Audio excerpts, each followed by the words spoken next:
Hello, everyone. Welcome back to another episode of the Thriving in Intersectionality podcast, a space where we have conversations around our layered, lived experiences built around our identities and our leadership journey, and a little bit about intersectionality. Intersectionality itself, it's a mouthful of a word, but it's a framework that recognizes how multiple aspects of identity, such as gender, race, ethnicity, immigration status, even class, amongst so many layers, most of which are invisible layers, right? How all of these overlap and interact in such a way that it creates very unique experiences of privilege and sometimes discrimination that you can't understand by examining a single one of these factors.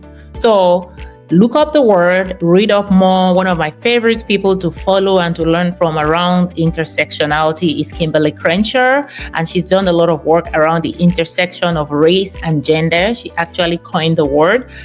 So check out some of the materials, check the show notes for deepening your study. But the purpose of this conversation is to bring my guests into this space through that lens, to get to know a little bit more about them and a little bit more about their why, and to see how some of their identity categories have really shaped the way they lead and work in today's workplace. So I'm excited to have Hanna Curman with me today. Hi, Hanna. How are you doing today? Well, I'm just doing good. Thank you for having me here today. Well, thank you for being here. A little bit about Hanna before I invite her in her own words to introduce herself. Hanna Curman is an international speaker, founder of BrainShift, the new transformation logic. She's certified in brain-based coaching, and she's an author on leadership and mental health. She helps executives lead transformation from the nervous system up, because culture lives in biology. She's learned that through personal experience and through a lot of work that she does. And I'm hoping we'll be able to get into learning some of those stories behind the work from you directly today. Hanna, thank you for joining me today. Thank you. All right. So let's get to know you a little more beyond the bio, beyond the titles. We'll touch back on your work in a little bit, but I think there's a lot of interest in your background, in your work, the culture and biology piece. I really hope we get to that. But when you think of the word intersectionality, Hanna, and you think of your story and your life and your lived experience, what aspect of you, of your identities, do you think has most shaped the way you live, the way you lead, and the way you do your work today? I think that is an extremely interesting question, and I keep on asking that question to myself and dig into it more and more. But what I really realize is that I'm coming from two different kind of histories. My mother comes from a very rich family, from a family with a lot of entrepreneurs from generations back, and my father comes from a totally different kind of a background, where they have been living in as a farmers and staying at home, totally different kind of backgrounds. And I did not really realize how much that has impacted me until I started to look into it. But just keeping this with my mother's background and her relatives, and for generations they have been entrepreneurs, and they have been traveling around the world and explored new things, and that is something that I realize that I have a lot in me as well. And for me, it's a given. It's something that we all do, but of course it's not. But for me, it's something natural. So just in that sense, it's always been natural for me to explore and to travel, and that the world is out there. So that's one part, and of course I can go on for hours to talk about it, but it has shown up a lot in the way that I'm leading myself and leading my children, the way that I'm looking at my peers, or have been looking at my peers and my team members as well. So I think that understanding your history and background is an important part of self-discovery. Yeah, I love that. Yeah. And don't worry, this is my favorite part of this podcast conversation, I think, right? Because I've interviewed people from different backgrounds. I've interviewed people that I think I know what they're going to say when we talk about the word intersectionality, because I assume when I listen to their name or I heard about their background, right? But I think this is the richness of it. This is the digging behind the layers that you're talking about, learning your history. So thank you for sharing that perspective, just based on, the difference in background from both of your parents. Anything else, when you think of identity intersections, is there anything else that you think has really shaped you that stands out?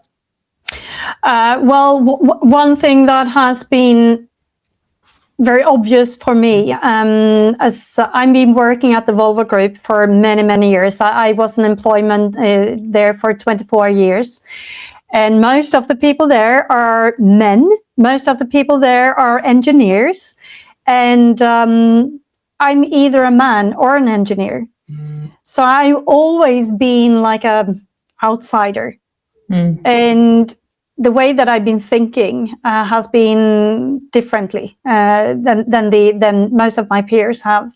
So that is also something that I have recognized, and how that has shaped me. From time to time, I have realized that I have tried to be someone that I'm not, to fit in, to be accepted, and to be listened to, and to be one of the other ones. But that's not me. I'm something totally different. And when I realized also that now my power is really when I show who I am and what I come in with, even though that is totally different from what is expected, that made a game changer for me as well. Yeah, I love this industry. I think the outlier feeling, like I'm always standing out from the space where, especially as you said, you've spent years of your life working in this space. It influences us, it shapes us, and I think it is probably part of impacting the way you are doing the work that you do now, because you have these insights from the world that you've grown up professionally in. So let's kind of translate that to professional career too, because I think that's a different part of your journey as well. Can you walk us through a little bit about your professional journey so far? Like, how did you get here? What, did you study or not, that has brought you this far? Both yes and no. When I grew up, I wanted to be an actress. And if I should not be an actress, I was going to be a musician. So I was playing the cello, and I was on the stages, and I actually went to London to be on the stages there. But then at the age of 19, when I thought that I was grown up and needed to to settle down, I took I came back to Sweden again, because I'm grown up in Sweden. And from there, I have been doing a lot of different things. I started to explore the possibility to be an estate agent. And then I saw that maybe that was not the best choice for me. And then I wanted to explore, how can I work with creativity together with structures, because I like to see things built on each other, but I also like to be creative and have new ideas and things like that. So I studied to become a technical information design. Oh, okay. Yeah, so and that is when you are translating technical information to be understandable for user friendly. User friendly, yes. yeah. But and that took me eventually to the Volvo Group. And the first years there, I was I was not studying more than I already had done. I was becoming a process owner, a global process owner, and I was learning as I was doing, and I just loved what I did. And I think that is the greatest school that we have, that we are really exploring in the field where we are. Right. But then there was an occasion or situation or built up things, I would say, that made me sick. So I went home on a burnout for 6 months. And this is 20 years ago. And during that time when I was home, I started to think about what happened really, because I had the perfect fit job position for me. I was traveling around the world and I was exploring things and I met people and learned about different culture, all those things that I really love to do. But at the same time, there was something that was missing.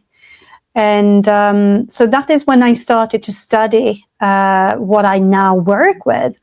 And that is what happens to us in the business world when we are not really in line with the values that we have within us. And how leadership actually impacts the way that we are, not only the mental health, but also the physical health, because those two goes together, right? Yeah. And since then, so since 20 years back, I have been studying the field of psychology, coaching, neurobiology, and the latest part has been neuroscientists, and connected that then to leadership and organization growth. Yeah. So, well, yeah. I am very curious about that too, because I think as a corporate employee transplant as well, right? I spent years in the biotech space as well. So kind of understanding the drive and the culture of these spaces, how it shapes us. We don't even realize it's shaping us, right? So I'm very curious to learn about what are some of those things that you found over the last 20 years of really doing research in this space? How do you see the connection between the nervous system, regulation, and culture? Well, first of all, I do believe that we need to understand that our brain is wired for survival. And survival, the easiest way to survive is to stay out of threat.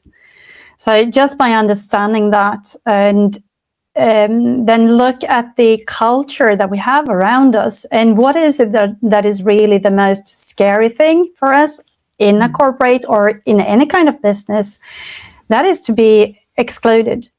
That is not to be needed anymore. And by that, I do believe that we are fighting each other instead of supporting each other. And honestly, I do believe that is something that we are not really aware of that. It's done under the surface. Yeah. But starting to understand what is driving us and what kind of different patterns that we have and the survival mechanism that we have. Then we can start to look at the culture from another dimension and another perspective. Because I do dare to say that there are no leader out there or nobody at all that consciously are creating a culture or an environment where people feel threatened or needs to be in survival mode. But that is what I see. I don't know how many hundreds of leaders that I have been coaching through the years. that say the same thing. And when we start to peel the onion, so to say, and look at what behind or under the surface, yeah. what's in it, it's always those survival mechanisms that we have. Yeah. That is driving us. Yeah, our intent, the intent doesn't really match what's happening, because what's happening is very subconscious. It as is. you said, right? So when I guess I'm just thinking of the leaders that you coach, are these executive leaders, or what are some of the symptoms that bring them to you?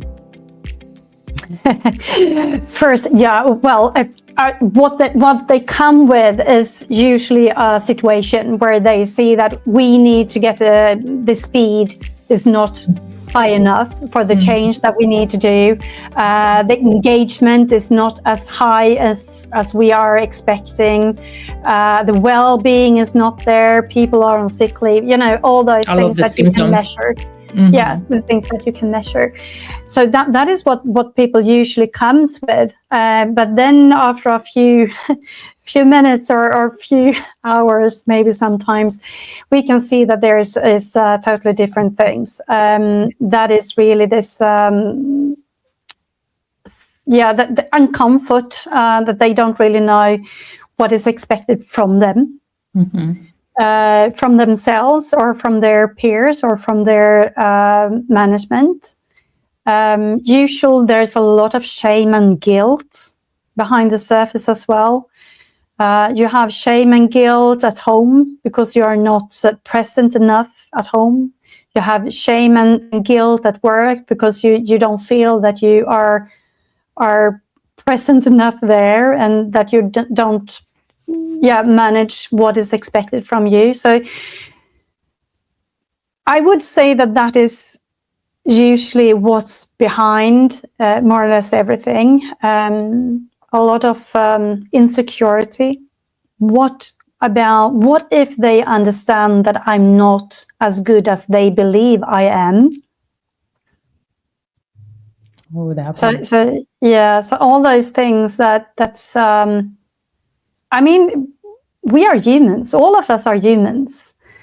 I remember when I was interviewed for my last position within the Volvo Group, and I was then going to get a position as a senior coach at the headquarters. And the one that interviewed me, who was one, or still is one of the executives there, he asked me, "But Hanna, how many executives have you been coaching?"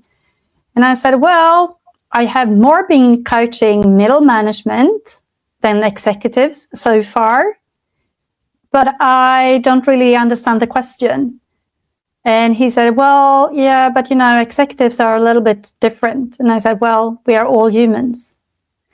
We are all from this. We all have the same threats and fears." And then he said, "Well, yeah, you're actually right." Yeah. So understanding that,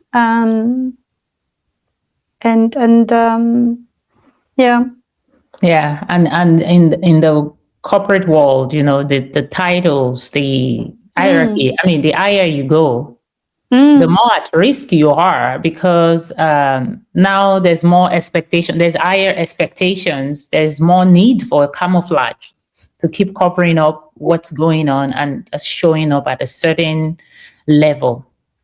It is, and there is also a certain amount of positions up in the top, and if you want to continue to climb the ladder, you need to fight your peers. Yeah. And God's sake, if there is someone from the outside that is going to come and climb the same ladder as you have been climbing for years and years within the corporate world as well. So it is a tough. It is a tough environment, and even though I see the same wherever I go. So I think it's the same within all the corporate organizations, more or less. And even though we do say that, yes, but we are collaborating. We want to work with Thrive. We want to work with psychological safety. That is one of our main topics here. We are working with engagement. We do see our peers as our friends. We do see our team members as the highest assets, and so on. We are just a brick. Yeah. And that is, I think that we feel that in the corporate world. We do feel that we are just a brick. Yeah. And so, yeah.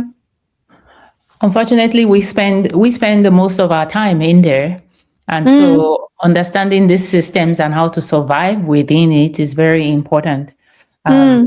I work with a lot of employee resource group managers and leaders, and part of the conversation we have is, yes, a lot of people do end up starting their own business, and sometimes people make comments like, oh, the best career is the one you create for yourself by starting your business. I'm like, yeah, ideally that's what you all assume, but there are people that don't want to start their business. There are people that want to go to that work, and that's the kind of life they want. How do we make these systems and these structures work to support them as humans? I think that's what we're all trying to do. Yeah, but just imagine how the world will look like if we all went to each other with really true intentions. Really, really true intentions that I'm here for you. Yeah.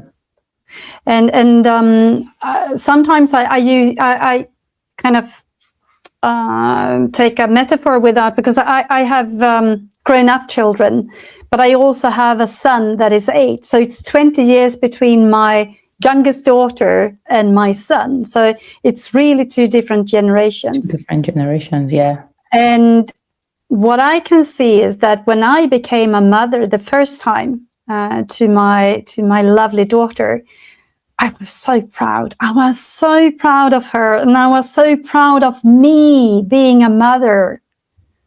It was really about me becoming a mother.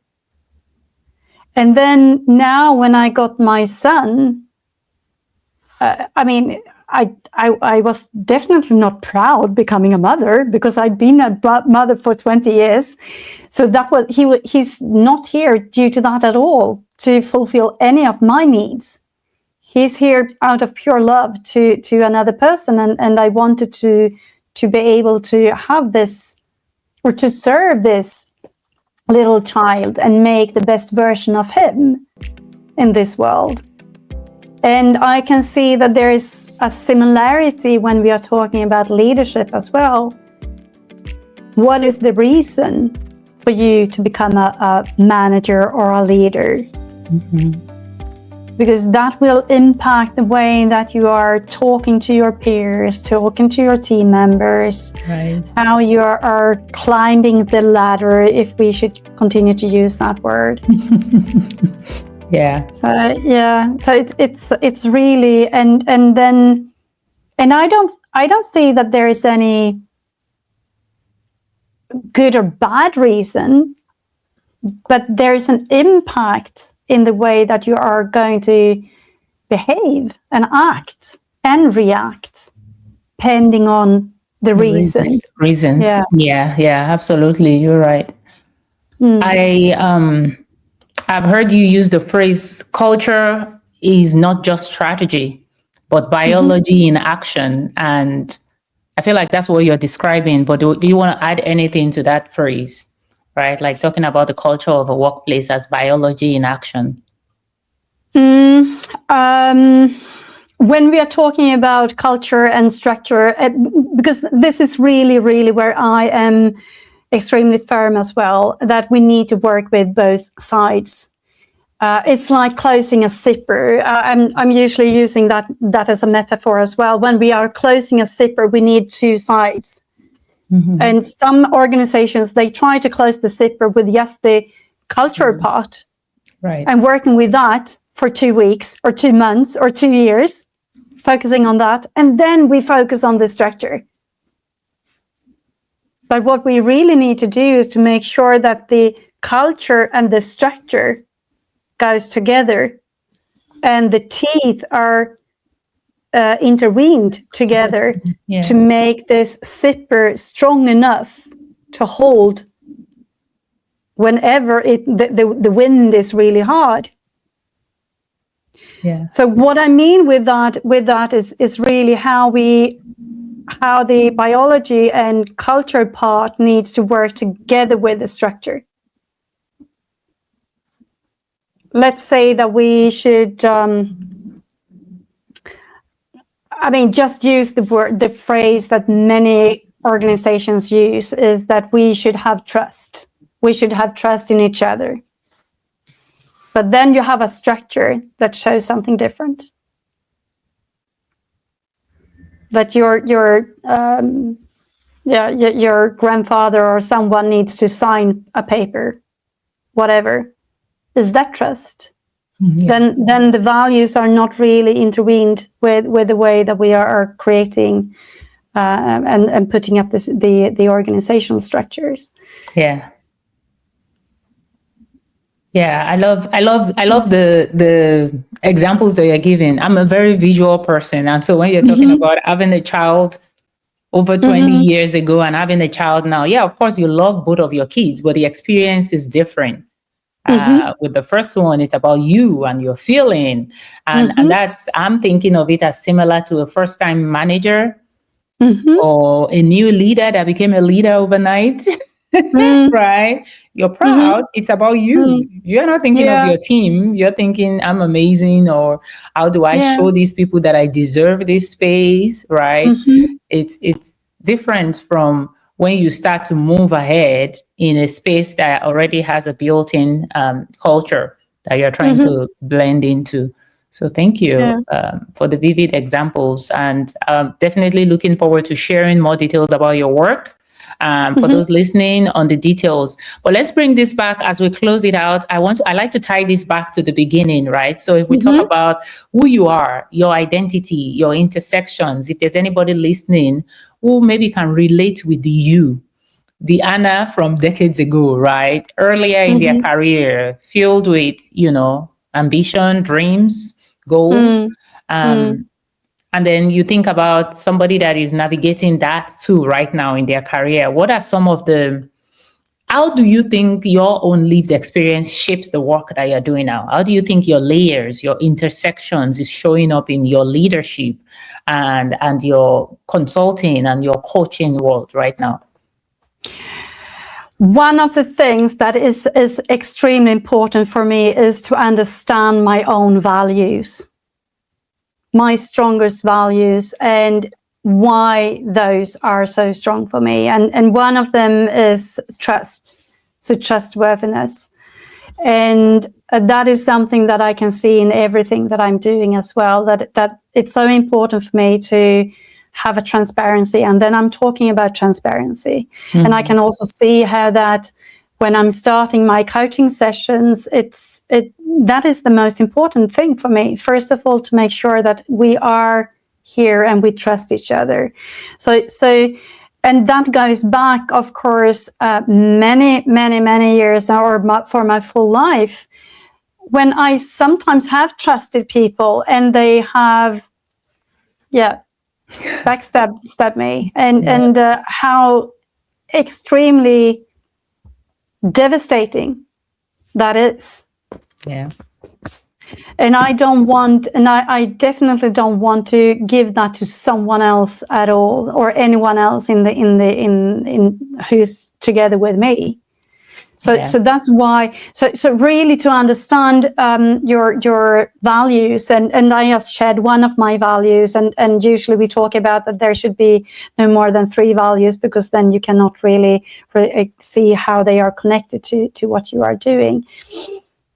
And another thing that really has a great impact in why I'm doing what I'm doing, as I said, I was then when I was a young mother. I'm now 55 years old, so I'm not that young anymore. I'm experienced rather than young, maybe. But when I started my career, I just loved what I was doing, and I was thriving in my work. But that also had a price. That had a price on my personal and private life. Mm-hmm. And I said that I was a quite young mother when with my two daughters. And I can see now in the adulthood, or when I grown up, that I was not really there for them. I was not really present for them. Even though I might physically have been there, my thoughts and thinking were somewhere else. Yeah. And I can see that is something. I mean, I'm not the only one. It's too many of us that have that situation, and that is just in the evenings, just waiting for the kids to go to sleep so I can go back to my computer and start to work again. And it's true. I mean, it's really true. And then looking at the watch and say, I need to do my exercise as well, or I need to go to whatever. Why are you calling me out right now? I have 3 kids. Okay, that's my life now. Go to bed so I can continue my work, and then walk out somewhere in between. Yep. But it's the reality for so many out there. And I have seen what that makes to the kids, and I see that what that actually makes our society in whole. And that is one of the things that is driving me, and the work that I'm doing now is that I know that we can lead in another way. Mm-hmm. We can lead ourselves, and we can lead our teams and organizations in another way, where we actually can be more present. And when we learn to be more present, we can be more present in the moment with our kids. Right. Just as another example there, when we decided, because my son is really a firm decision. And when we decided that we wanted to have him, I also said that, but he should never, ever have to feel that we are running late in the mornings. He should never have to feel that I don't have time to read the night stories to him. And I have never been with a kid that is so easy to manage. Because when we are there for him. And he feels the presence. So instead of having 1.5 hours screaming in the evenings, we have 20 minutes where we are present and reading for him. Even though he's nearly 9 years old, I'm still doing that. So just having the, again, back to understanding your own patterns and why you are doing what you are doing, and why you are chasing the approval at work, and what price that actually has on your own health or your family and friends. That is the reason why I'm doing what I'm doing. Yeah, it's very important, and I think so any final words now for any leader? I think who is listening, who is feeling overwhelmed or maybe reactive, anything that you can share as a quick thing to take away to practice right now, if there's a leader listening who is thinking, I'm not quite caught out for these, I'm under all this pressure and overwhelm right now, anything to share? I think that there's one tool that is totally for free, and we can all do it, and that is to start to notice our breath. How are we breathing? Is it shallow or is it deep? And usually it's too shallow. And just before you're entering any meeting, it takes you 30 seconds to breathe in, hold it for a little while, and then breathe out in the double time. So you breathe in 3, hold it for 3, and breathe out in 6. That will support you to calm your nervous system. And it's totally for free. And no one would ever, don't even have to notice what you are doing. So that is, but with that said, start to notice your breath, start to notice your muscle tension, start to notice what is happening inside you. Yeah. That is the first thing. Thank you. Don't be afraid. And then, of course, don't be afraid to seek support. I mean, we believe too often we do believe that we should fix everything ourselves. The most powerful leaders, they actually seek support. Yeah. Yeah. I was just talking to a team about EAP services. I don't know if you have that in Sweden, but here a lot of employers offer employee assistance program where there's, you're going through financial stress, divorce, or mental health, like you're going through a major stressor in your life, and they have these employee assistance program where they have experts and professionals in place to support him. So I always tell people, use it. Find out what your company offers and use it. Listen to your body, as you said, and take the help. I think culturally too, it's the sense of I have to do it, I have to be strong, and I have to take care of things, right? And then we carry it all until we break down. Yeah.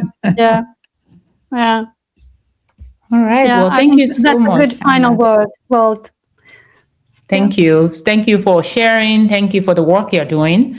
And thank you for also being willing to share your own personal journey to get to where you are, right?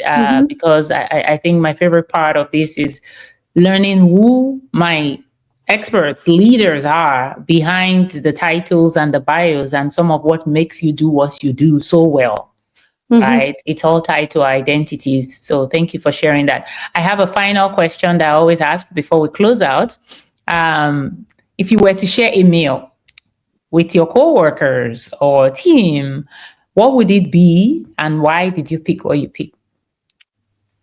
If I should share a meal, like food, snacks, or pastries, eat something with your coworkers, what are you going to pick and why? That's a good one. That's a really good one. I actually go for a homemade pizza. Oh, okay. Yeah, sliced. So you share it. You make it. Yeah, we make it together, and we slice it, and we eat slow together, and then we make the next one, and so on. So yeah. Oh my God, I love that. So I love how you were not ready for the question, but your answer, I can also still tie it back to what you shared about being present, being intentional. I'm a very impatient person. Making pizza from scratch sounds like, oh man, we gotta go, just get it. But this definitely speaks to you live what you preach, because what you just described is, no, we spend time making it from scratch, and then we spend time eating it, and then we spend time making another one from scratch. I think that really closes out what it is you talked about in being intentional and pausing and being present. So thank you so much for sharing that, Anna. It's been great having you and getting to know you. Thank you for the work you do. Thank you. For anyone listening, if you're a leader, a manager, a human, and any of these resonates, please share with your team, share with your colleague, and I'd love your feedback. Rate us on any of your favorite platforms. Thank you for being here. Take care.